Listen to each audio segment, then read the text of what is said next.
institutions.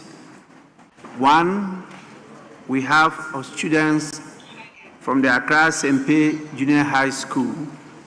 There are 62 in number. They are led by the head teacher of the school in the person of Mrs. Agustina Jamra. That is not head teacher. That is head mistress. Maybe the educational sector has changed some of these things, but maybe the educational sector has changed some of these things, but that is what I was taught. You are most welcome. Madam, we are grateful for your leadership in bringing them. 62 is quite a large number, even though they are coming from the constituency we all know very well, Ododo constituency. You are most welcome. Resume your seat. We have the second group coming from Mount Olivet Methodist Preparatory School.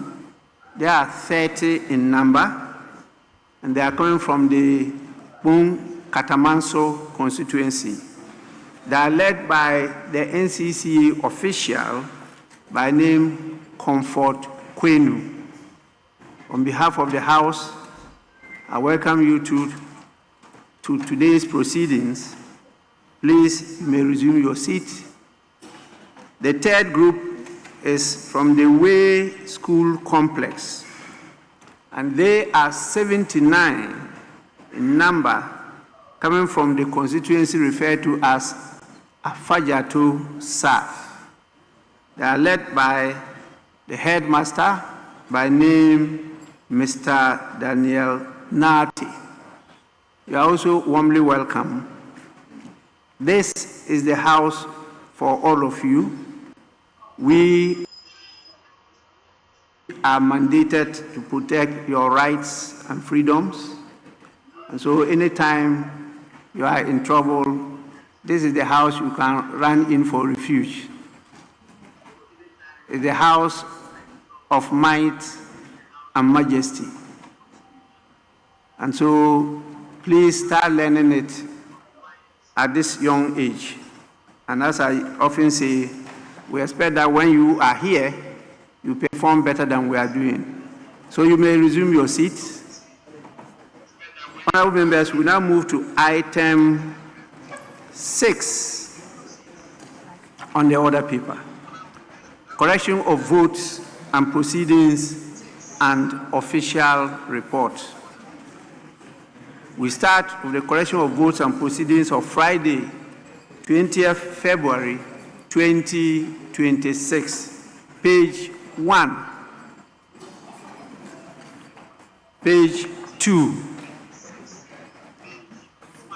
page 3, page 4, page 5, page 6, page 7, page 6. Yes, honorable member. Thank you, Mr. Speaker. Page 6, item 4, 10, and 15. The honorable members, Honorable Anodompre and Honorable Asifua, were present during Friday's proceeding, and they've been marked absent.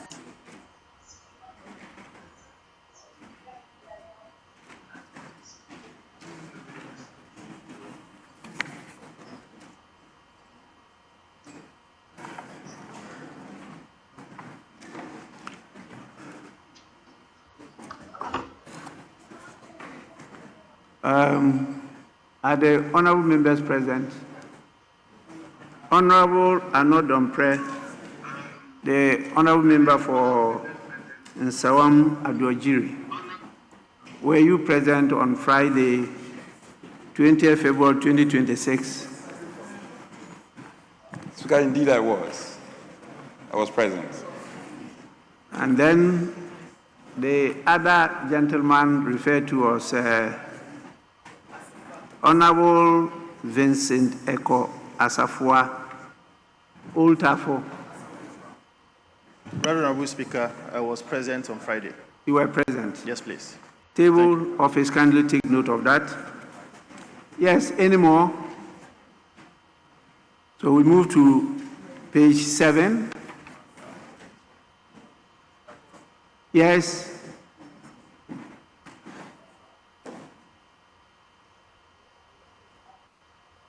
Honourable members, when you are on your feet, it means you are drawing my attention that you want to address the House. Page 8. Page 9. Yes. Right Honorable Speaker, page 9, item number 8, sub-item 308.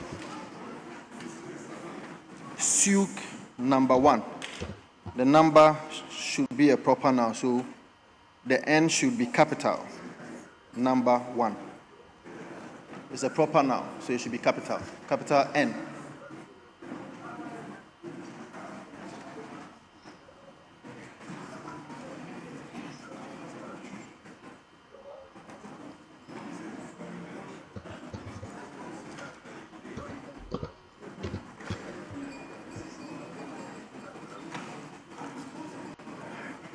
Honourable member, you are drawing our attention to the spelling of the name number 1.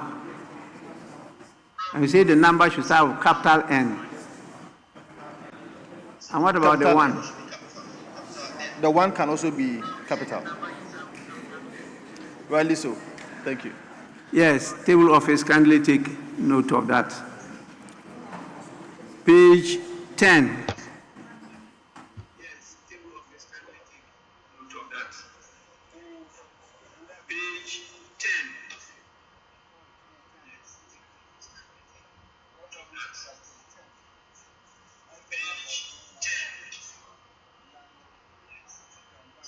10.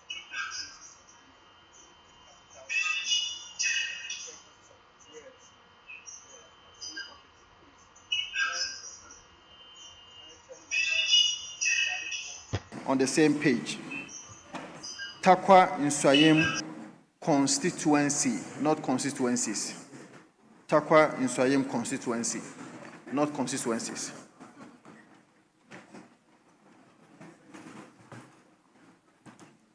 Table office, can they take note of that? Page, sorry, honourable member, are you on your feet? Yes. Yes, Mr. Speaker. I need your guidance, please. Page 11, under 606B. The Honorable First Deputy Speaker directed that the answers to the following questions, not too sure whether answers and questions should be in caps starting or small letter, once a continuation of a statement.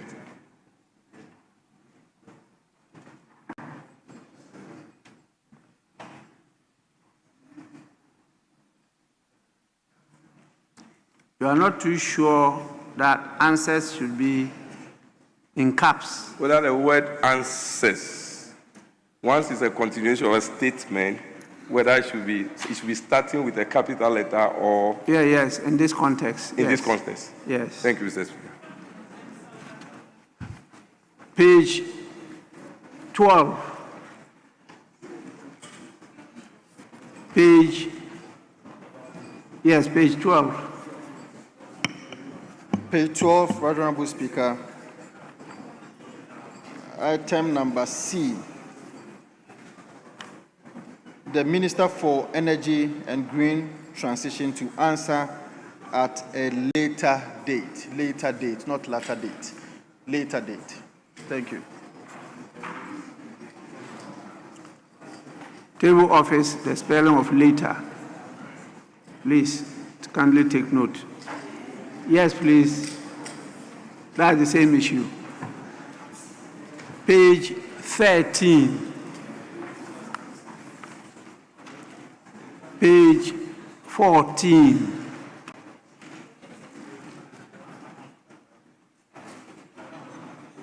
Yes, honorable member.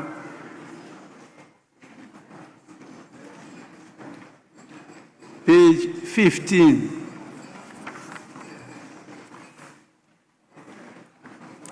Page 15, yes. Speaker, thank you so much. Speaker, page 15 under the Legal Education Reform Bill, paragraph 16.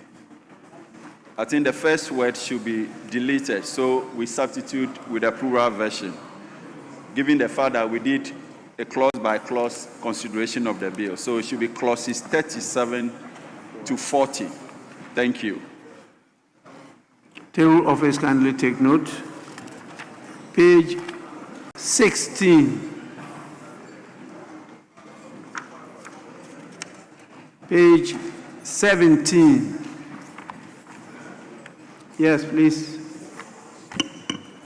Page 17, clause 47. 47D, line 1.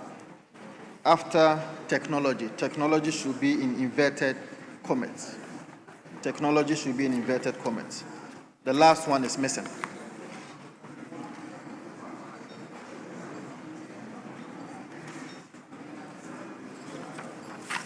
Yes, table office kindly take note of that.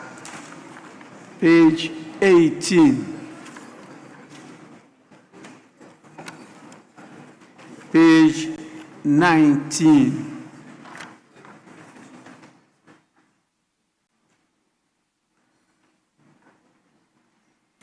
Page 20.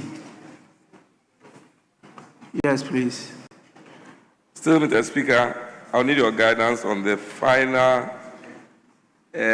sentence. The meeting was adjourned at 1 p.m. Knowing that in our context, meeting is something else, could it be corrected to mean the committee meeting was adjourned at 1 p.m. so that we don't confuse what meeting means in the general context as against what is being reported here?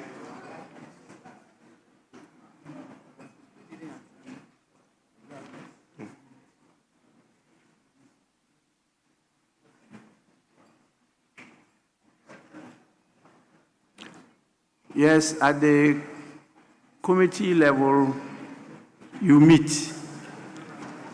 In plenary sessions, you sit.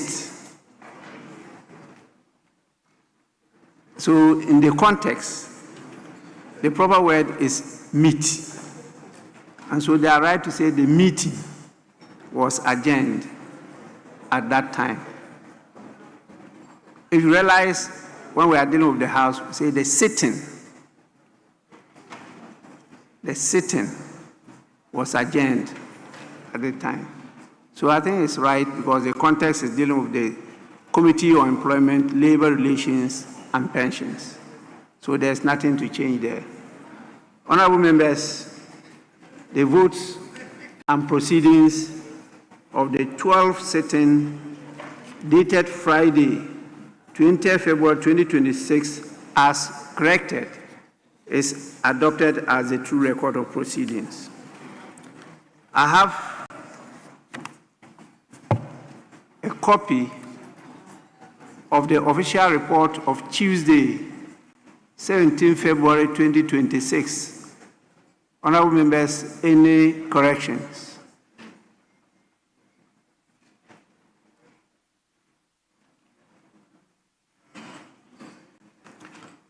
Honorable members, in the absence of any correction, the official report of Tuesday, 17 February 2026 is hereby adopted as a true record of proceedings.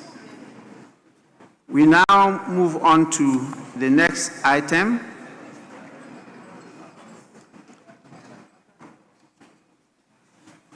Majority Leader.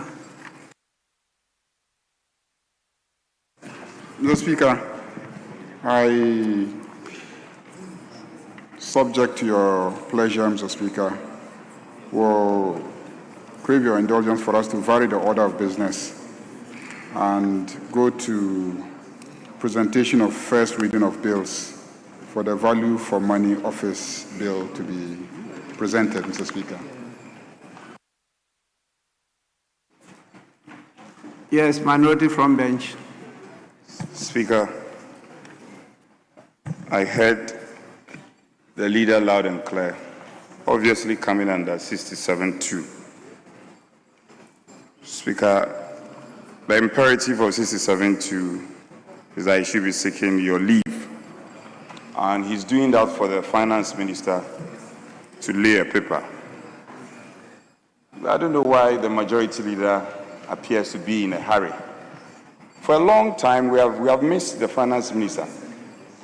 We've not been seeing him as often as we should. The man is in the house for us to feel him, and you are saying he should just lay the paper and go. Speaker, this application doesn't find favor with us. There are other businesses that should be prosecuted. The Minister for Works and Housing is here dutifully to attend to his questions. So let's start with the questions, at least. The finance minister should sit down for some time. And he should fill the chamber a bit. He should fill the chamber a bit. When we are done with the questions, then we can consider the finance minister. Besides the point, this is not an urgent matter. After the questions, he could be allowed to lay the paper. So, finance minister, majority leader, I beg you, just take it easy. Take it easy. The minister is here to prepare the grounds for the president. And you don't want him to sit in the chamber. You want him to leave. We are opposed to that. We are opposed to you. Yes, majority leader, they are not convinced. So try to persuade them to accept your application. Yeah, Mr. Speaker, they are very convinced. You see their response. It's a clear indication that they are very convinced. You know, Mr. Speaker, when I was a student, I represented Ghana at the Afro-Asian International Moot Court competition in India. It was the first time I was dealing with Indians. So the panel, the bench at that time, anytime I argued, then the judges would shake their heads. Anytime I argued forcefully citing authorities, international law authorities, the judges would shake their heads. And you know, in advocacy, you take feedback from the body language of the chair, the bench, to have an indication whether your argument is being accepted or not. I forced until my time ended. Then in the afternoon, I was going to town. So they had these rickshaws at that time, which was the main means of transportation in Bangalore. So we asked the rider whether he knew a particular place that we were going to. Then he did this. So the young man said, well, let's get on. I said, no, he says he doesn't know the place. He said, no, he says he knows the place. I said, but he did this. They said, no, in India, when you shake your head this way, it means yes.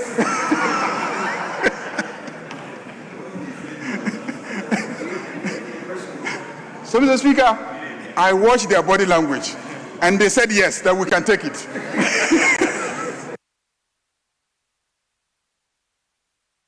Yes. Speaker, this body language is deceptive.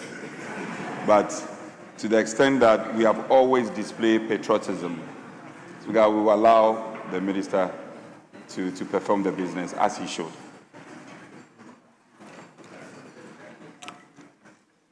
Honorable members, we take item 9, so leave is granted, which is presentation and first reading of bills. Item 9. An act to establish the Value for Money Office to regulate, monitor, coordinate, promote, and develop value for money assessments and provide for related matters. I am told the minister has a few words to say concerning the bill. So I'll grant him the opportunity to do so in accordance with our standing orders. Mr. Speaker. Yes. I thought that would be guided by Order 1633. And Order 1633 says, after the presentation of a bill, a member may ask the sponsor to offer a short explanatory statement on the bill, and the sponsor shall comply. So my understanding is that triggering Order 1633 has to be by a member. A member has to make a request. Mr. Speaker, yes, a member may make a request. So, Mr. Speaker, I think that we should go by Order 1633, where I hereby make a request for the Minister for Finance to give us a short explanatory statement on the bill that he is sponsoring. Thank you, Mr. Speaker.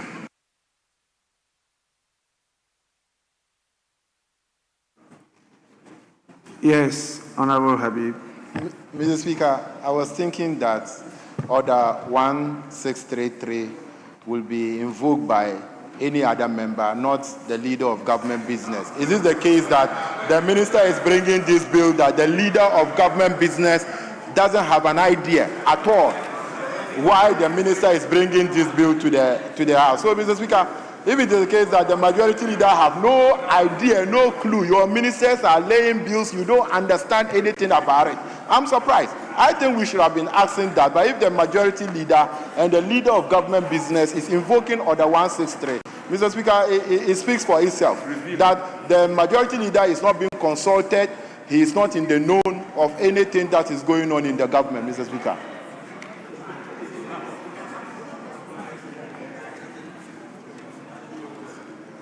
Is this a matter that should be debated? Honorable members, by the standing orders, you don't even need a member to raise the issue.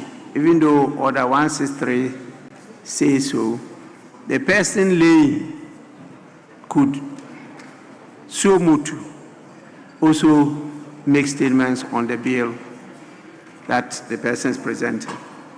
And so it's proper that any member includes leadership or whatever. So what the majority leader has done is right. I'll allow the Minister of Finance to say a few words. Right, Honourable Speaker. The Value for Money Office Bill seeks to address chronic inefficiencies in the public financial management system, particularly those arising from inflated contracts, abandoned projects, cost overrun, and wasteful spending. By institutionalizing a value for money framework, this bill aims to ensure that every cedi spent by the government delivers the maximum possible benefit to citizens in terms of economy, efficiency, effectiveness, equity, and sustainability. Furthermore, the establishment of the Value for Money Office will create a specialized and independent oversight institutions with the technical mandate to conduct value for money assessment, issue value for money certificate before major contracts are awarded, monitor compliance, and ensure sanctions where violations occur. The overarching objective is to ensure fiscal discipline, reduce waste, promote public confidence, and strengthen the governance and accountability architecture of the country. Mr. Speaker, the bill also seeks to institutionalize value for money oversight and transform public financial management landscape of the country by reducing contract inflation and wasteful expenditure and ensuring uniform pricing across government. Finally, Mr. Speaker, this bill seeks to strengthen fiscal discipline and accountability, enhance public trust and investor confidence, and align Ghana with international best practices in public financial management. Right, Honourable Speaker, globally, countries such as United Kingdom, Canada, Singapore, Slovakia, and United States have established statutory framework on value for money. Mr. Speaker, in the UK, for example, they've established the National Audit Office for Value for Money. The Canada, for example, have established the National Money Audit Manual under the Ministry of Finance as an independent body. The United States, for example, also have established the National Accountability Office for Value for Money to ensure optimal use of public funds. And so, Mr. Speaker, Ghana seeks to follow same and to ensure that every city counts in the award of government contract. I so submit.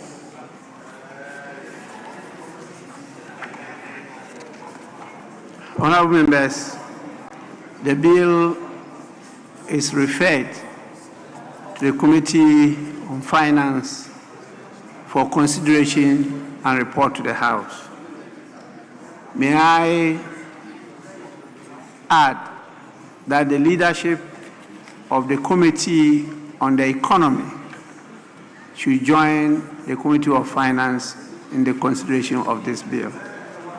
It's so referred.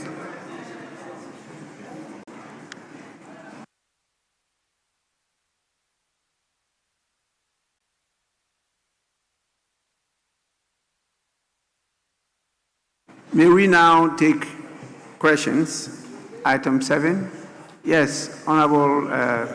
Speaker, leadership has consulted, and to that end, may I come under Order 67-2 and seek your leave for business to be varied, for us to take item 8.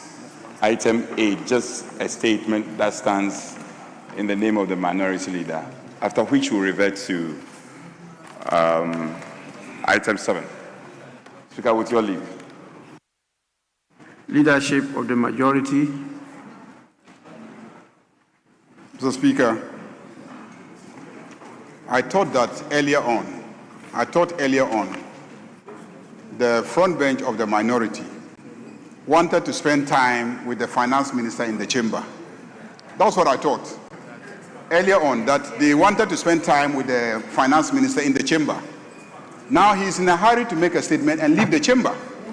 Mr. Speaker, I think that he should wait so long as finance minister is here, so that he can spend more time with the finance minister. So I think his statement can wait. The finance minister is not going anywhere. They can have more time together.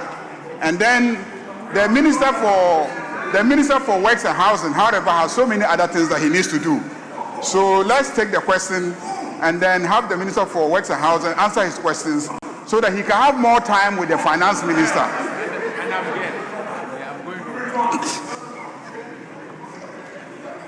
Withdraw that application. This is one of the things I admire about the majority leader.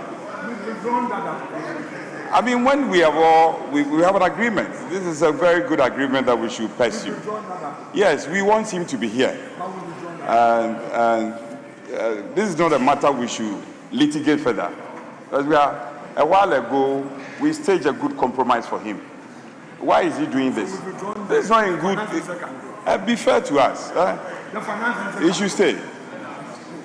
The finance minister should stay. I think he is in agreement. The majority leader is in agreement. So in any case, it is not at his... Honorable members, item 8, statement.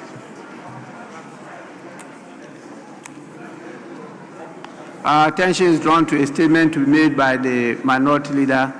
We may listen to that statement. I'm told it's a short statement. Then after that, we could take the questions. Yes, please.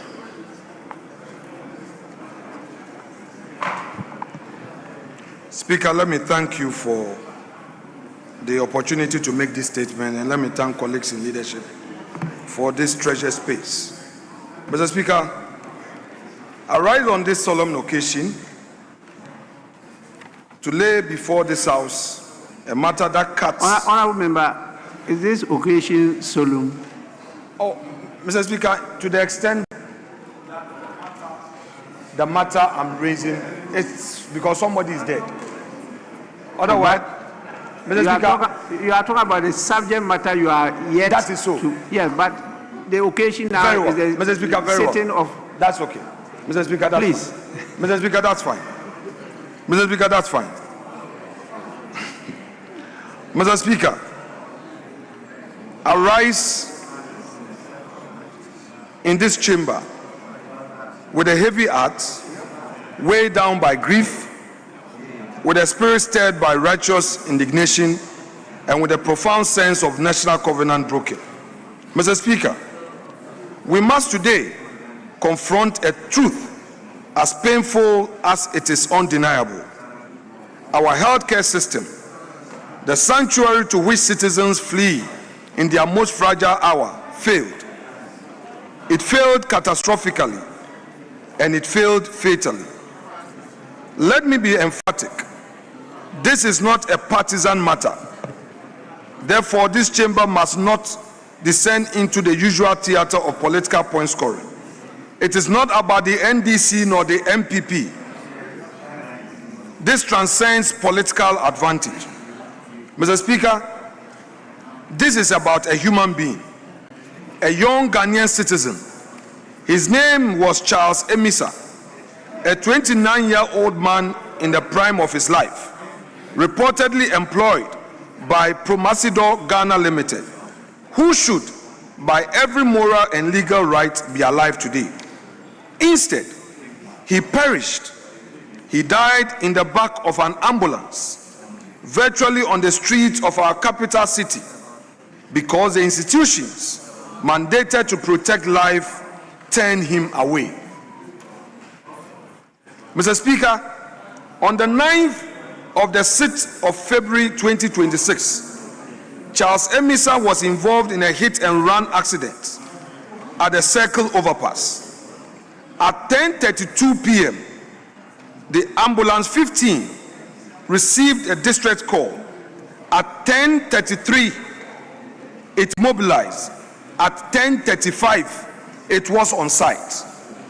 Let the record show the Ghana Ambulance Service performed its duty with professionalism and dispatch.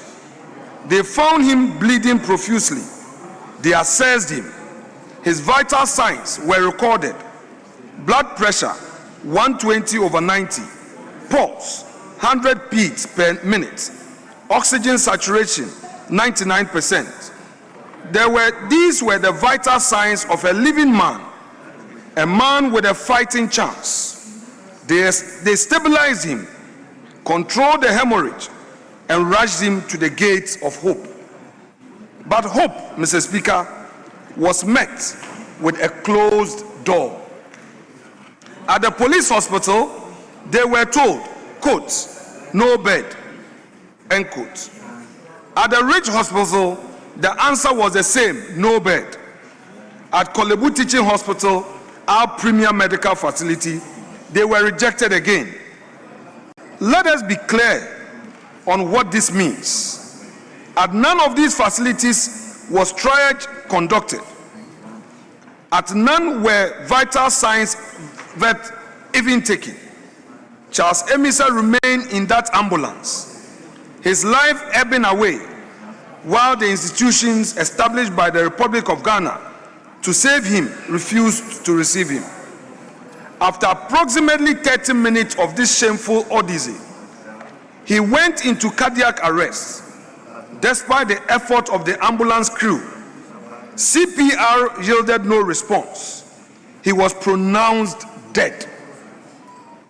A life extinguished, not by the initial accident, by a systemic failure of the state. Mr. Speaker, this House must particularly be outraged because this was not merely an accident of circumstance. It was a direct violation of state policy. In 2018, under the leadership of the then Director General of Ghana Health Service, a clear directive was issued explicitly prohibiting the denial of emergency care on the basis of bed availability. The directive was unequivocal. It mandated immediate triage, immediate stabilization, and the use of alternative surfaces, couches, tables, wheelchairs, and where beds were unavailable. The principle was and remains simple: stabilize first, resolve bed logistics later. In the case of Charles Emisa, that principle was abandoned and a man died as a result. Mr. Speaker, before I proceed further, it is right and proper that we pause. We must look beyond the policy failures and statistics and see the face of a young man who we have lost.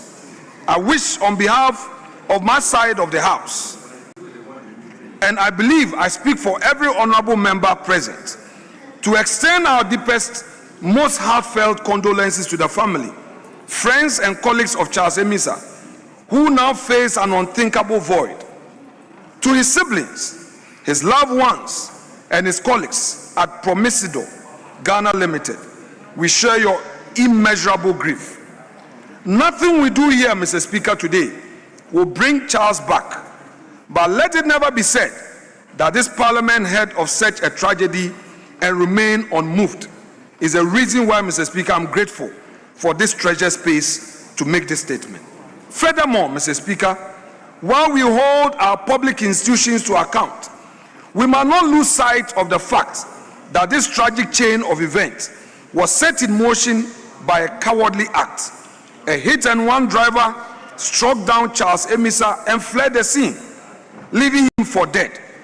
I therefore call upon the Ghana Police Service to deploy every resource, every investigative technique, and every intelligence capable at their disposal to track down and apprehend this individual.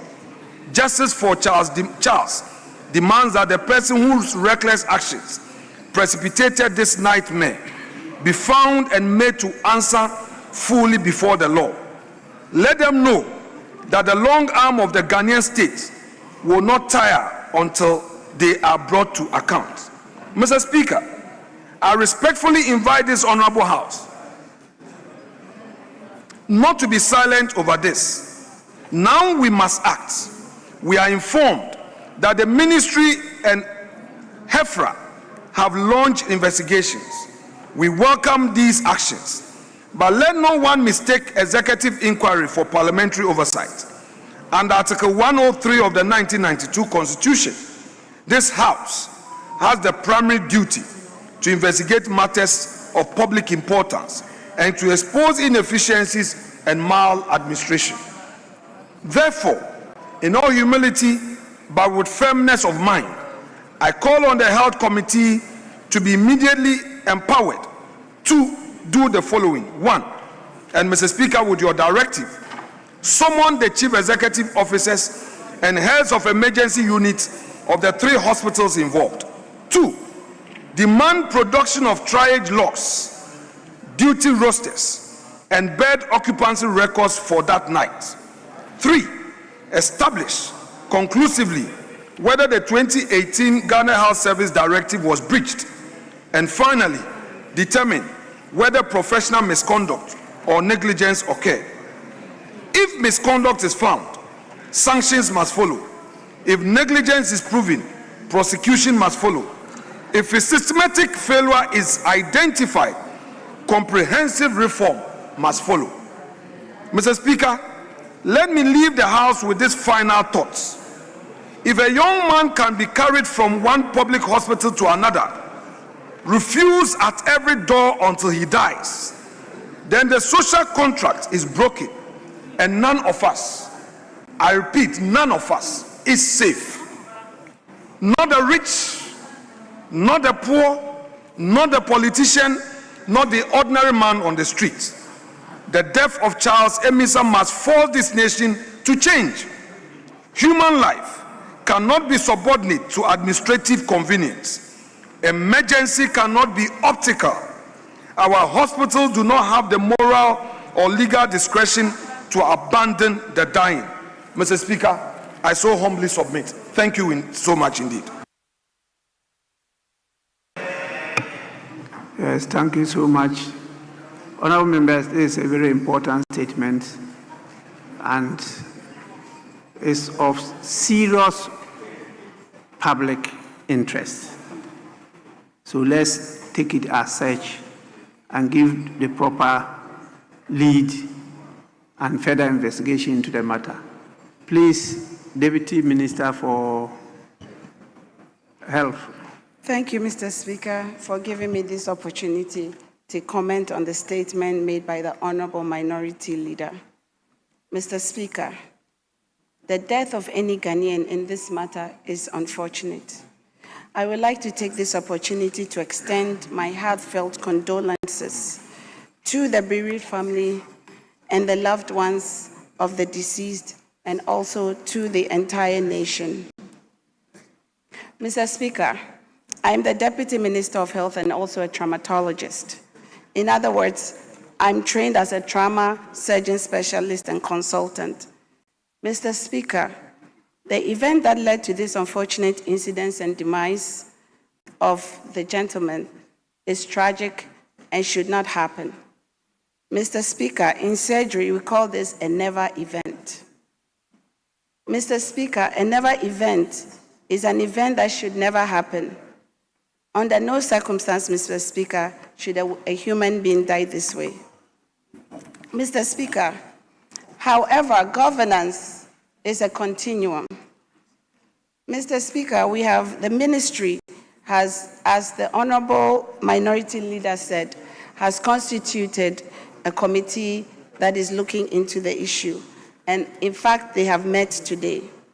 We have also done preliminary inquiries. And Mr. Speaker, as we all know, I believe that the management of Kolebu Teaching Hospital has also independently interdicted some of their workers that were in the emergency room that night. However, Mr. Speaker, the conditions under which the current government came into running the country, Mr. Speaker, was rather dire when you talk about our health system. Mr. Speaker, this was the previous government started the Agenda 111 project, Mr. Speaker. Agenda 111 at the end of 8 years, Mr. Speaker, there was not one single hospital.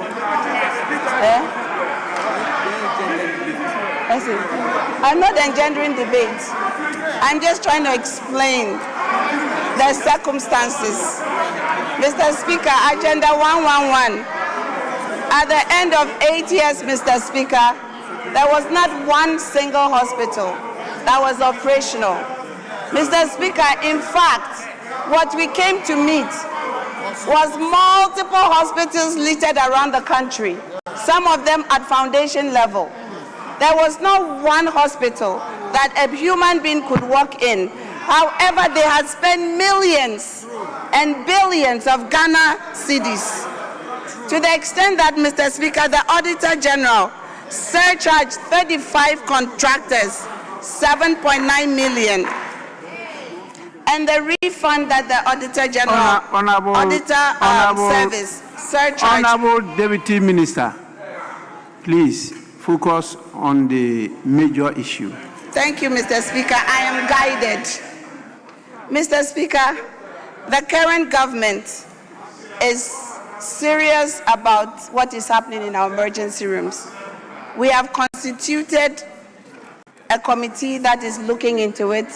We are collecting data as to what is actually happening in our emergency rooms. Mr. Speaker, the issue is multifaceted. Is it the pre-hospital, the ambulance, the pre-hospital care, or is it indeed what is happening in our emergency rooms? The ambulance service, Mr. Speaker, we had 30 ambulances that are currently parked.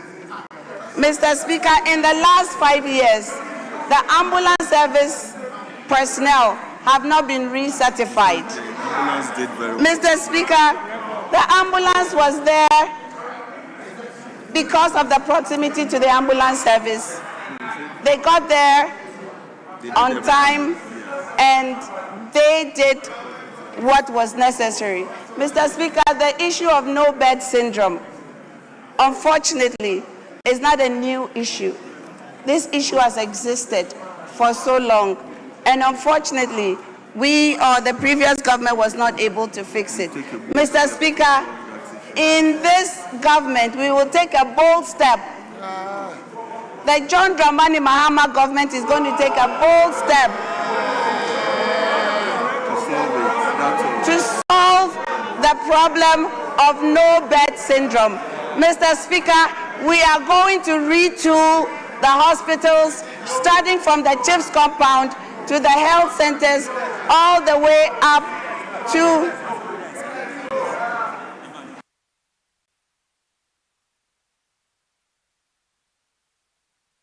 Majority Leader. Majority Leader. Mr. Speaker, they requested to make a statement. I knew that this statement will raise issues, but at conclave, you said we should have it. Now, you've made a statement, she's commenting on it, and Mr. Speaker, just imagine the level of noise that is emanating from the other side. So, Mr. Speaker, can you imagine somebody using the word very insensitive? Honorable members, please, let's listen to each other. Yes, we need to listen to each other. You may think it is insensitive. You are talking about no bed syndrome.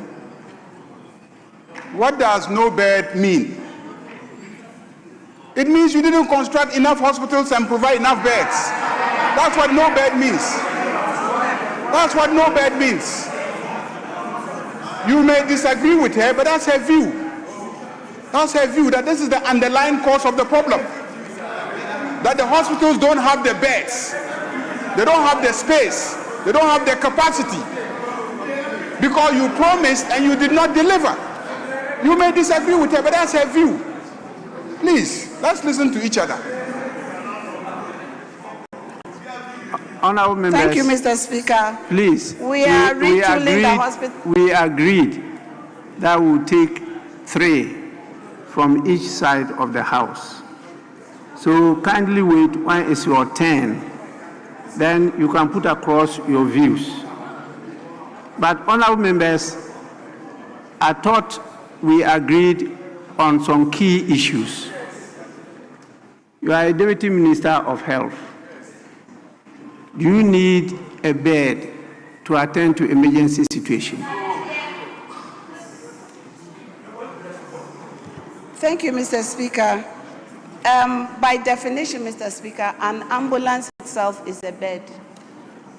An ambulance is what we classify as a step-down unit.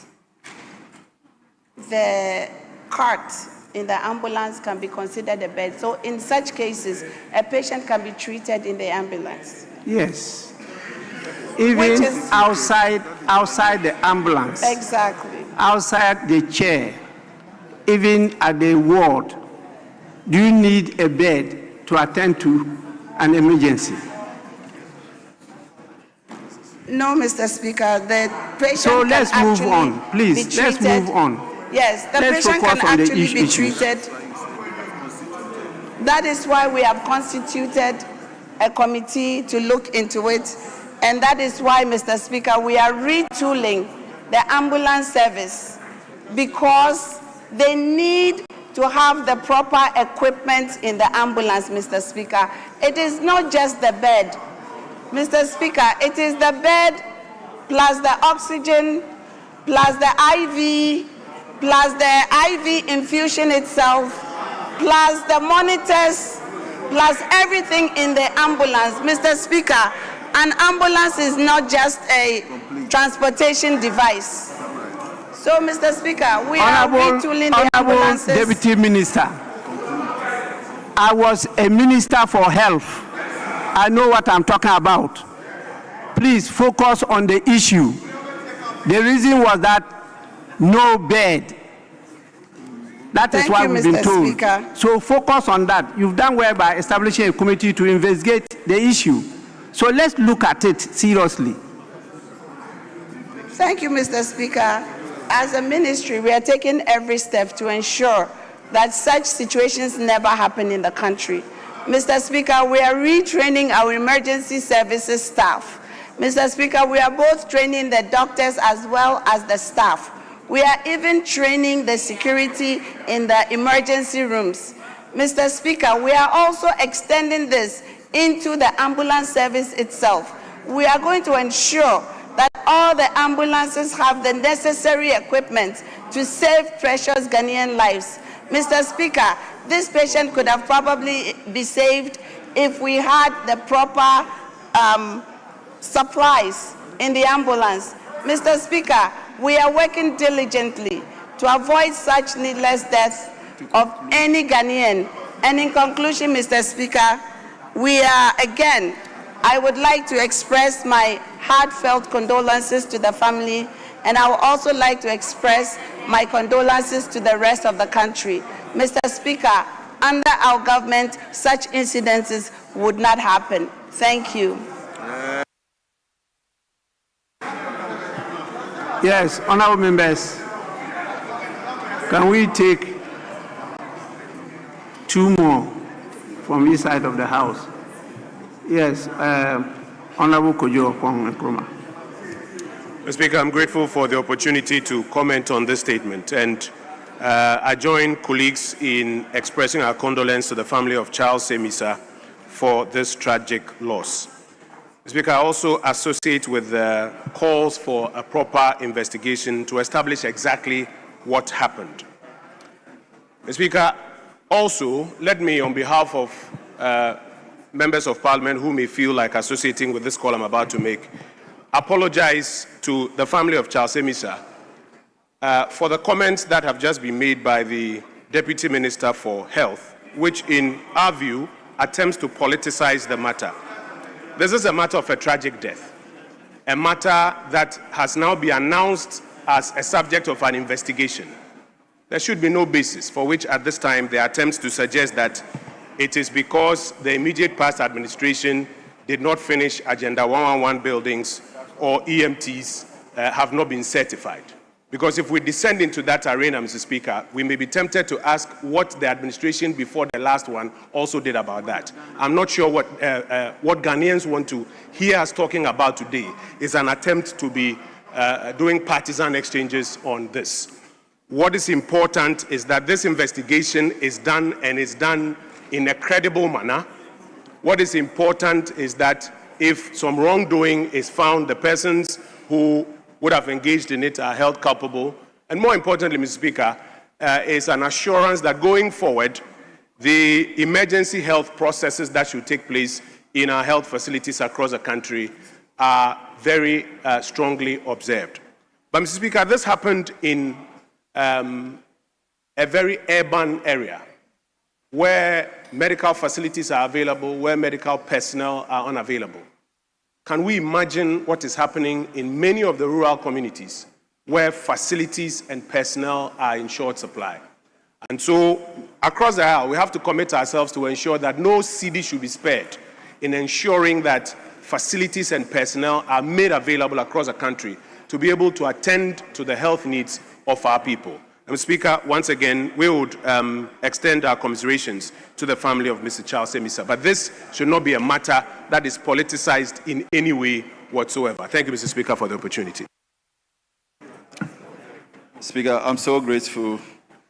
And just like my colleagues, I would also like to use the opportunity to extend condolences to the bereaved family and to wish them God's strength in this moment of grief.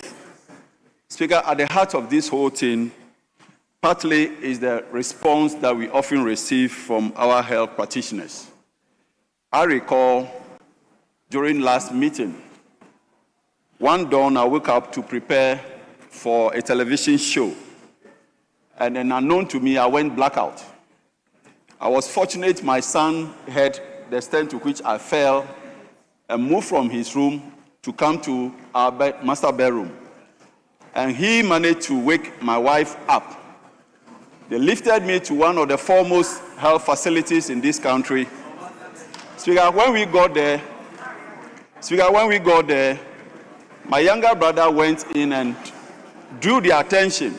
They just told him, send him to another place. Speaker, it took my wife to tell them that the man lying in there is an MP. Then the rush in came. So the kernel of this issue sometimes it's the discrimination by these professionals. And the discrimination they offer tend to make you and I, Speaker, be victims before the general public. I listened to one of the airwaves, the radio stations this morning, and none of us was spared. Speaker, not even yourself. The public holds an erroneous view that we are not doing much. Meanwhile, we are doing at least the best we could under the circumstances. But the response that comes from our practitioners, some of them, leaves much to be desired.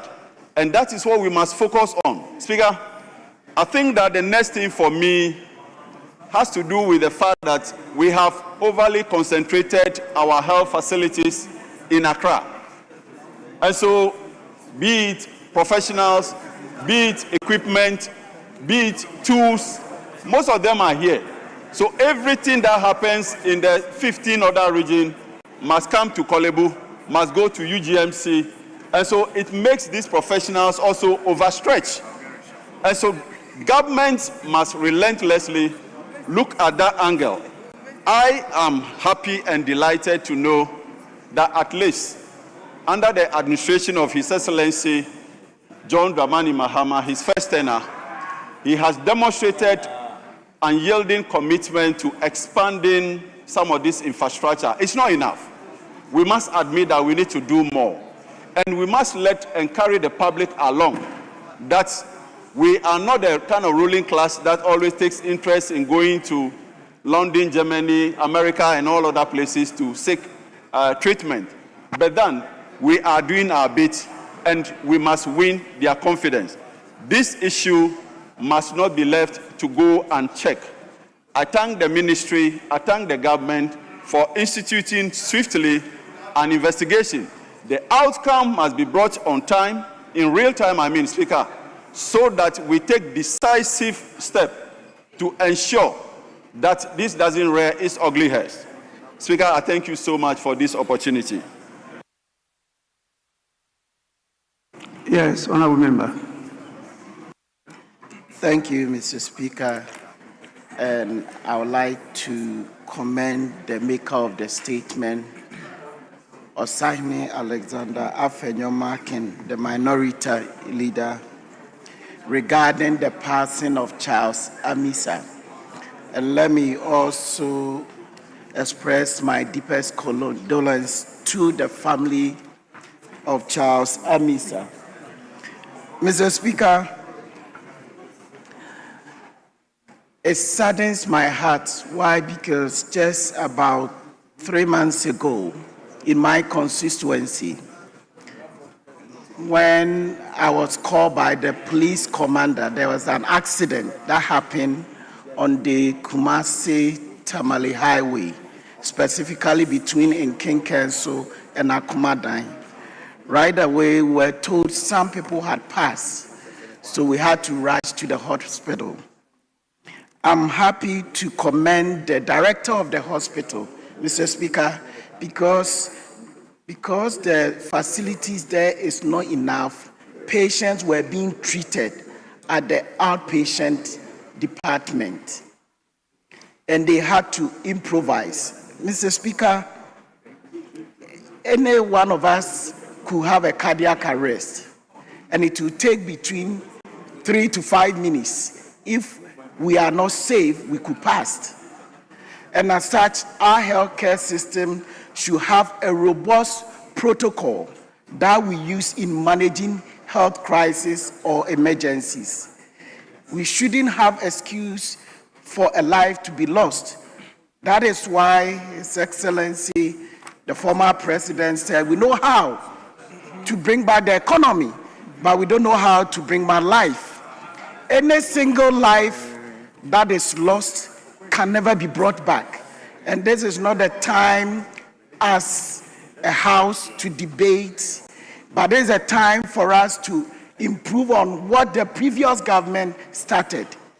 If the previous government started constructing hospitals, Mr. Speaker, we should help. The case that I'm referring to in Kinkenso, Mr. Speaker, because of that, they don't have emergency unit, and I'm using the small common fund, the 5% allocated, to build a small emergency unit to support the system.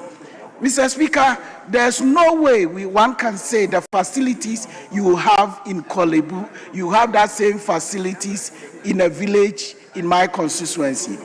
But there are protocols with which healthcare systems should have, and the staff should be well trained and to understand what time should we refer.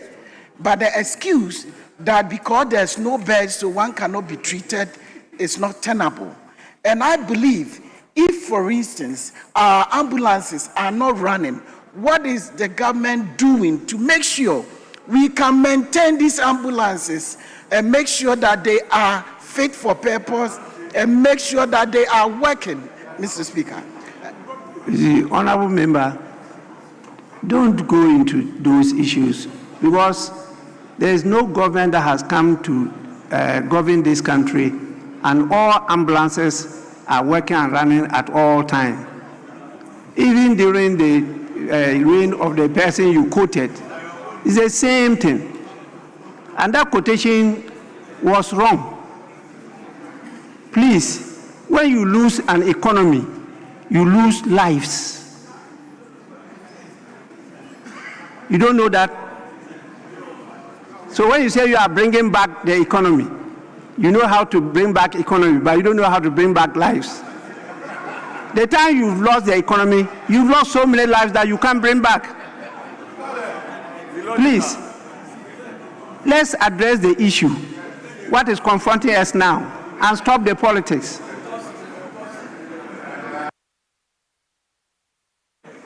Thank you, Mr. Speaker, and respectfully, I don't intend to debate, Mr. Speaker.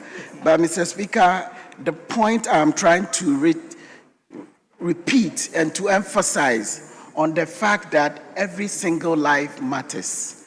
And whatever possible our healthcare system can put in place with respect to the limited resources that we have as a country, how best we can efficiently allocate them and to make sure that all staff and logistics that are in place are put to good use so that it doesn't matter, because, Mr. Speaker, it could happen to any of us. We know there's an issue of hit and run, which I believe the law will take its course. But also, let's assume this same thing had happened in another village where there's no bigger hospital. What is the protocol? Every hospital, Mr. Speaker, as I know, there are protocols that one has to follow. Are we making sure that even all our healthcare professionals or even members of parliament are taking through CPR and such training, basic things that even our resources are limited, we can still make use of? Mr. Speaker, we know healthcare facilities within the villages are not there, but healthcare professionals are able to improvise because they have been given more detailed training and have been given the training said that every life matters, and we don't want to play with nobody's life, and we don't want to do politics with anybody's life, but we want to work on, and we as a house, now such a thing has happened, I'm also in support of the fact that we should institute a committee that will look into Charles Amisa's issue so that another Charles Amisa incident doesn't happen to anybody or any member in this. Mr. Speaker, with these few words, I thank the maker of the statement. Yes, honorable member at the back. Thank you very much, Mr. Speaker, for the opportunity to contribute to the statement. And let me also express my deepest condolences to the family of the late Charles Emisa on behalf of all of us, and in particular on behalf of the board and management of the Kolebu Teaching Hospital. Mr. Speaker, I also want to thank the minority leader for this statement. It's very timely, and he has set the tone for us to really examine the issues. Permit me to take us a bit down memory lane to remind us of something that is not too pleasant. In June 2018, it was a 70-year-old man, Mr. Prince Anthony Poku Echampong, who died after visiting 7 hospitals, including a hospital that his company supplies stationery to. He was a CEO of a stationery company, and they supplied stationery to this hospital, and he was turned away. And the explanation or excuse was the same. The then Minister of Health did his best, constituted committees to ensure that this will never happen again. Unfortunately, 8 years down the line, we have this time a younger person, strong person, an engineer, losing his life to a similar circumstance. Very, very, very unfortunate. But Mr. Speaker, when we say no bed in the hospital, what actually do we mean? A no bed could mean that there is no physical bed at the emergency. It could also mean that there is no blood if the managers anticipate that that patient will need blood, and so they want the person to go elsewhere. It could mean there is a particular skill. For instance, an anesthetist is not there, and they think that that patient will require surgery. It could mean there is no theater space. It could mean there is no oxygen in this hospital. There is no ICU bed, but we think that this patient needs ICU care. It could mean there is no stroke bed, and therefore we are telling you no bed because you have a stroke. There is no doctor at this moment, so there is no bed. Mr. Speaker, but the most disappointing part is that no bed could simply mean that the staff are not willing to work. And that is the very, very sad part. This no bed could mean that a shift is about to end and someone is not willing to admit a new patient and do all the documentation, so turn the patient away. No bed could mean that the doctor is afraid to work or is tired and feels that if he touch that patient and the patient pass away, duty of care is established legally because he has touched the patient. So see no evil. I have not touched that patient, so you cannot blame me for it. But is it really right if a patient dies in the precinct of a hospital, at the entrance of the emergency, wait there for 30 minutes, 45 minutes, and you say because you've not seen that patient, no duty of care is established? The legal brains will have to help us out. Mr. Speaker, the causes of no bed in this country has been established by previous committees under the former health minister, Honorable Kotoka, and I worked on that committee in my former capacity as General Secretary of the Medical Association. We all contributed to it. But still, the attitudinal problem and some few other factors have brought us this far. You can group the causes into structural, into functional, and one of attitude. If you talk about structure, the WHO recommends that we should have about 2 to 5 beds per 10,000 population, hospital beds. In Ghana, we have 0.9 beds per hospital population. So practically, it can be that our beds are simply not adequate. But when you go to the functional issue, you can say no bed at the emergency, but there may be a bed on the ward. There may be a bed on another ward. And it's just an attitude of transferring a patient from here to that ward so you can create space. And people are not willing to do that. Mr. Speaker, as mentioned earlier, Kolebu Teaching Hospital, where I preside as the chairman of the board, was the last place that this man had his last breath. And we are very sorry about this. We have taken our own measures. We have interdicted 4 staff, and we have set up a committee to investigate. The Minister of Health, as alluded to by the Deputy Minister, has also set up a very high-level committee headed by the revered Professor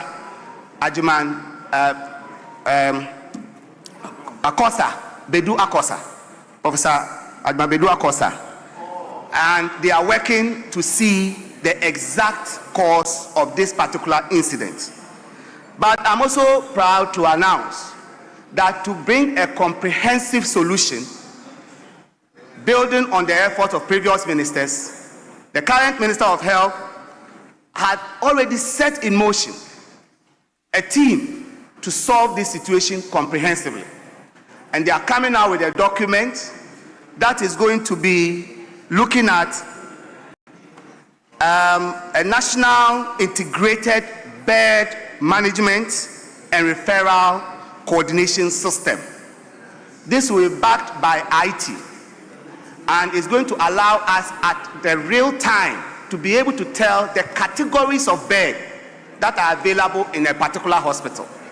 Whether you don't have stroke bed or ICU bed or bed for a pregnant woman or for a child. This work has been ongoing. It is unfortunate that while it was in its final weeks, this incident has happened. And the minister has asked the group to quicken up their work so that it can make a major announcement on this to bring a comprehensive change that would help us. It will rope in the ambulance service so that when the ambulance picks a patient, they don't ask the patient or their relative or a doctor in a small private hospital, can you tell us which hospital is willing to accept this patient? This is the current situation. I have had calls from a lot of colleagues here. They need a patient moved to Kolebu, and their response will be that there is no bed at Kolebu emergency. But when I call, there will be a bed. Why? And so this is what this problem, solution that the minister is bringing is going to solve. And I'm pleading that Parliament will give the minister all the support needed so that this problem can be solved once and for all. Mr. Speaker, I will conclude by saying that our ambulance service, by their acts and by their function, may also need to be reviewed. Currently, they do scoop and run.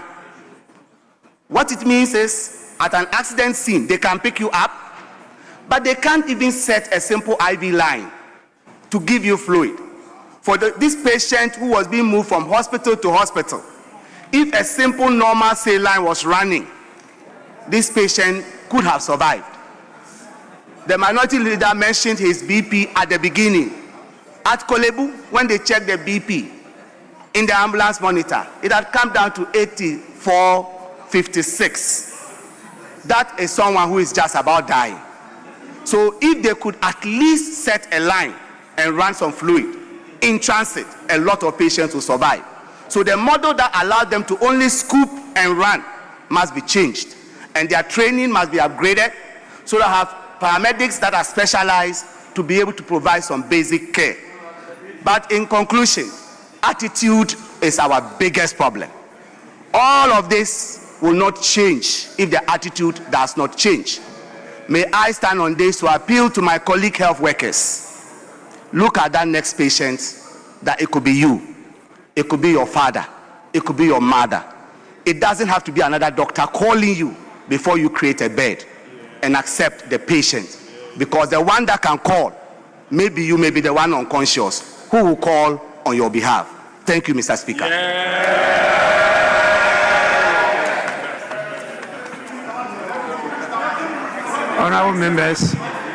Honorable members, think leaders want to contribute. Okay, Honorable Habib.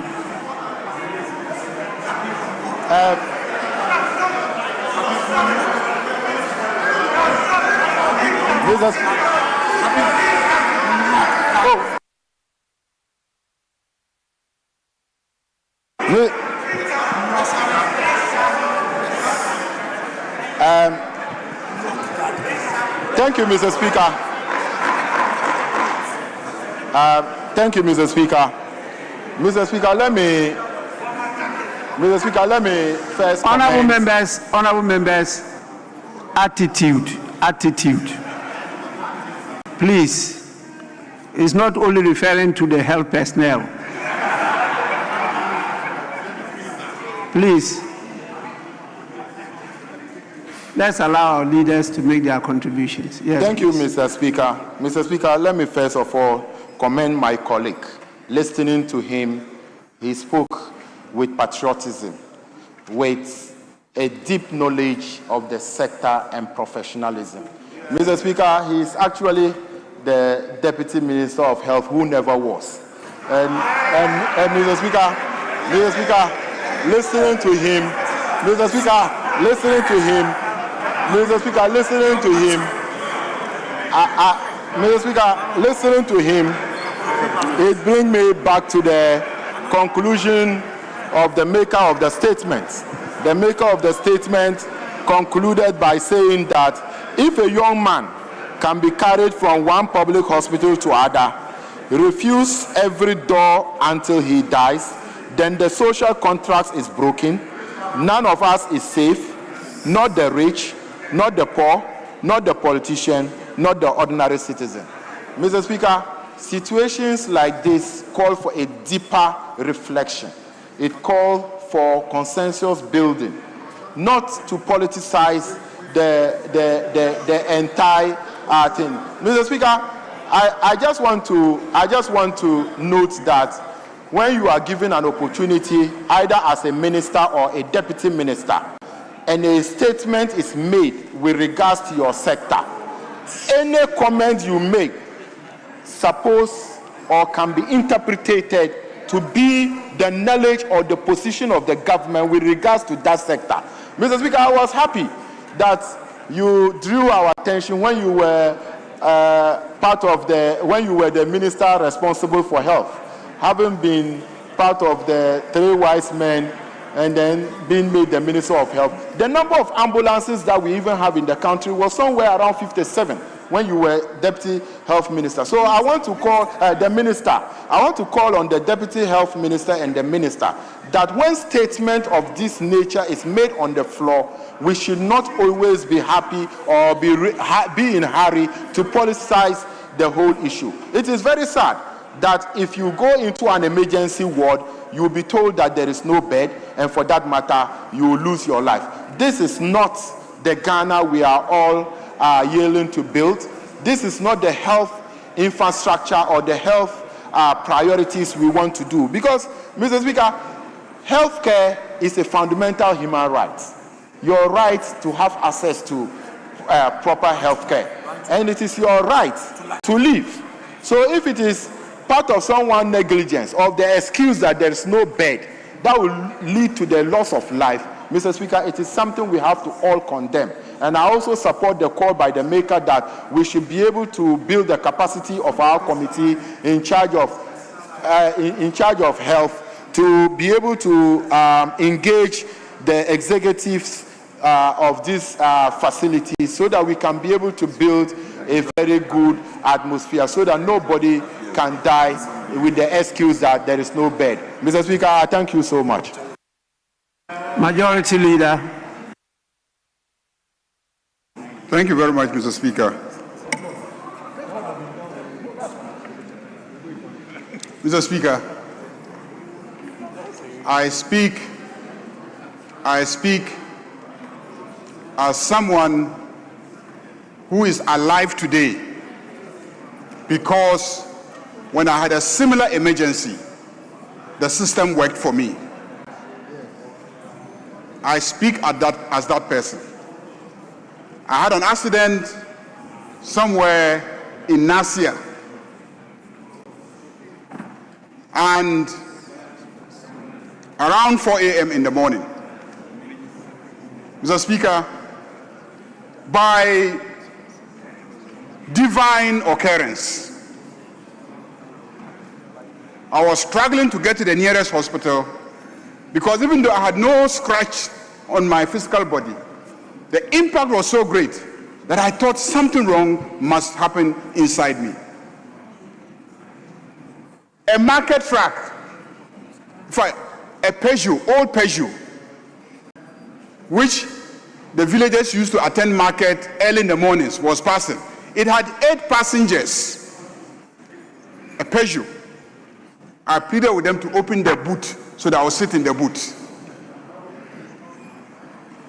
And indeed, they came down and they were struggling to remove the spare tire and shift the spinner so that I will sit and then my legs will hang outside because I insisted I must get to the nearest hospital. Luckily, a brand new pickup arrived there and written on it was Navrongo Medical Center. They stopped, they checked, I was the one They mentioned my name, they recognized me. It was around 5 a.m. by that time, and asked me what was wrong. I said, accident. I want to get to the nearest hospital. So they picked me and they sped from Nasia to Tamale. By the time we arrived there, luckily, the health personnel were all down waiting for me, because one of our colleagues, Alaji, the late Alaji Limuna, was then the regional minister and had called ahead. So, Speaker, our colleague here, Dr. Anaba, was the anesthetist. They used 7 pints of blood on me that morning. 7. They performed the surgery, and apparently I had started suffering from internal bleeding from Nasia until Tamale Hospital. A journey of about 2 hours, I was bleeding internally. The doctor said if they had delayed for 30 minutes, by now, perhaps 30 minutes, the doctor said. And Dr. Naba is a colleague in this chamber. Muntaka was a colleague at that time. So, Speaker, I speak as somebody who was kept alive because the emergency ward of a hospital worked for me. And it must work for everybody. Every citizen. In some jurisdictions, they would have been outraged. There would have been public outrage, not the type that I see happening. That an accident victim was moved from hospital to hospital, and the medical personnel there refused to treat it as an emergency. It says everything about us as a country. The indiscipline, the disregard for human life, the lack of fellow feeling, that we don't see that this is a fellow Ghanaian who, whatever we are doing, we must stop and attend to. Otherwise, a life will be lost. We must be outraged about a thing like this. Mr. Speaker, I believe that we must get to the bottom of matters like this. And I thank my colleague for bringing the matter up. And I think that at all times, this parliament must hold those responsible for such conduct, to account. See, we talk about it and then we leave it there. It happened in 2018. What happened? What did we do? How did those accountable fare at that time? This is what those who have done it today will be inspired by. They will talk, they'll do nothing. We want to see action this time. We want to see people held accountable so that the rest of the health personnel across the country will know that this parliament will not sit idly by whilst people negligently lead to the loss of life, such as what we have seen. So I thank my colleague for raising it. And Mr. Speaker, I do agree with him that even though government says we are setting up a committee to look into it, that this parliament should be interested in what happens. And so our committee for health should follow up on what government is doing and then bring us a report. And if we are not satisfied with the outcome and the conclusions of government, that this parliament takes very drastic action. It is only then that citizens will know that when we converge here for their very existence. We are here to defend their lives, to defend their rights, and to defend their interests. But Mr. Speaker, we say we should not politicize things. But permit me to say that who is responsible for the conduct of the health personnel? We, the politicians. Who is responsible for making sure that they work under environments where when there's an emergency, they will respond to it? We, the politicians. Who is responsible for making sure that there are enough beds in the hospitals? We, the politicians. So when we say we shouldn't politicize things, I agree that we shouldn't be partisan about it. But the root cause is always political. Honorable member, who is responsible for the politician? It's the citizens. So it's the citizens. They are responsible for the politician. And so when you started by raising the issue about the outrage, that is not enough. You are right. If the citizens rise up, they should rise up and hold the politician responsible. The politician will be responsible. So you are right, but don't go to the other side. Move in that direction. No, Mr. Speaker, the point I'm trying to make is that whatever is happening out there in the hospitals, whatever the attitude of the doctors and the nurses and the medical personnel, whatever the level of deficiencies in terms of the infrastructure, we in this chamber, as the politicians, as ministers, as members of parliament, we are responsible, ultimately, because they voted us into office to deal with it, to deal with that problem. Are we doing that? Are we holding them accountable? Are we providing the infrastructure? Is the budgeting done properly? So, Mr. Speaker, I do agree with you that, the citizens put that in place, but exactly why they have put us there is to deal with these problems. So I want to thank the maker of the statement. I agree that there should be outrage. I agree that they should look into it. I also agree that Parliament must have an interest in the outcome of whatever investigations have occurred.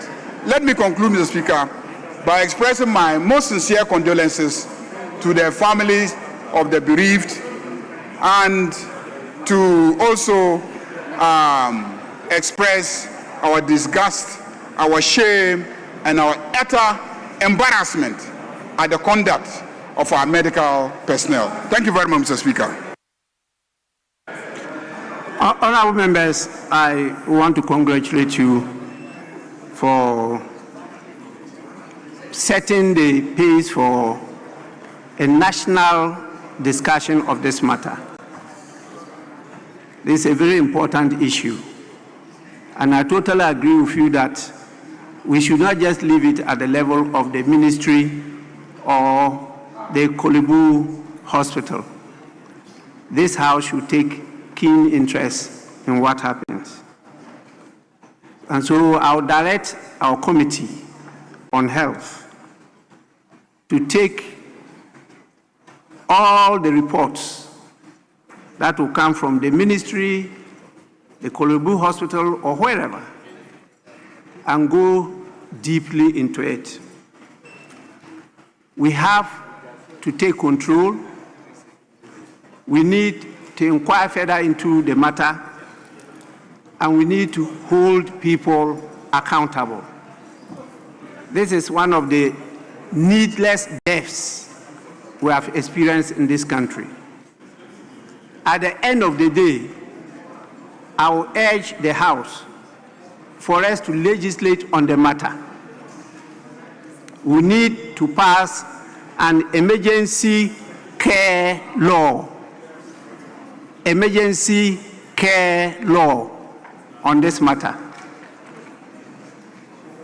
I know the conditions under which the health personnel operate, but I also know health personnel have handled accident cases, stabilized them in the bush, not in hospitals. Patriotic health workers have done that, and people have survived through that. So please, the few that are miscreants should not be allowed to at least carry the day. That's what has been happening. In fact, you just mentioned one. There are many examples of these needless deaths in this country. And the same people, when you see them working outside, their attitude is different, which means that there's something wrong here. And that is why I partly agree with the majority leader that we should set the agenda as political leaders. But I also recall one of our illustrious kings said that after the politicians are elected into office, they are held hostages by the same voters who elected them. And many of you are seated here playing that game, partisan politics. You can't see beyond your parties. And sometimes you forget that, as some have echoed, you could be the one. Please, so the chair of the Committee on Health, the ranking member, please carry your members along, work on this matter. At the end of the day, the minister responsible for health, together with the committee, will have to come before this House. Then we can take that opportunity to legislate on the matter and try to bring finality to these needless deaths in our country. With this, I thank all of you for your contribution. I'm told that we have another very critical statement coming from the Minister for Lands and Forestry. I would have loved to preside, but I have a team waiting for me. So I will call on the First Deputy Speaker to take the chair. If he's not available, the Second Deputy Speaker will take the chair, and then you can proceed with business. Yes, Majority Leader. Yeah, Mr. Speaker, you gave some directives to the Health Committee. Do you have timelines? A sense of urgency is important in these matters. Very difficult, because I don't know the timelines of the earlier committee set up by the ministry and then also Kolebu. So it's very difficult for me to give timelines. That's why I want them to take control of it, supervise whatever the situation, they will report back to us, then we can take further, clearer directives on this matter. Yes, please. Mr. Speaker, the fluctuation of time often kills matters in this country. We are outraged. A few days' time, State of the Nation address is presented, some major economic policy comes, then we move on. Mr. Speaker, I think that we must begin to inject a sense of urgency in our affairs. And so we must give each other timelines. So, Mr. Speaker, our timeline should dictate the pace at which the hospitals will move. It should dictate the pace at which the ministry should move. We must give them a timeline that we want the report within this period, so that they will know how much pressure they should mount on all the others to finish their work. It's a very simple matter. The facts are obvious. I mean, it's not a complicated case. The facts are already known.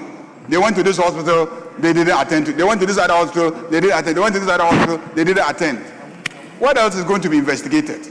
Just the identity of the people who are responsible for receiving the patient, whether they were there, whether they met them, who they spoke to, and who misconducted himself. That's very basic. But the system has a way. When we set a committee to investigate, then they find a way of making sure that the matter dies at that level. By the time a report is ready, nobody's interested, because people have moved on. It denies us an opportunity to fix the situation. So let's have a definite timeline, Mr. Speaker.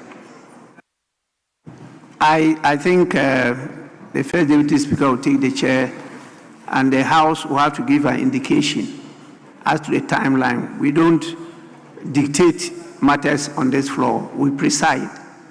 And so if you draw our attention and we all prescribe the area, then the First Deputy Speaker will be clearer in giving a directive as to the timeline. I thank you for the opportunity. First Deputy Speaker to take the chair.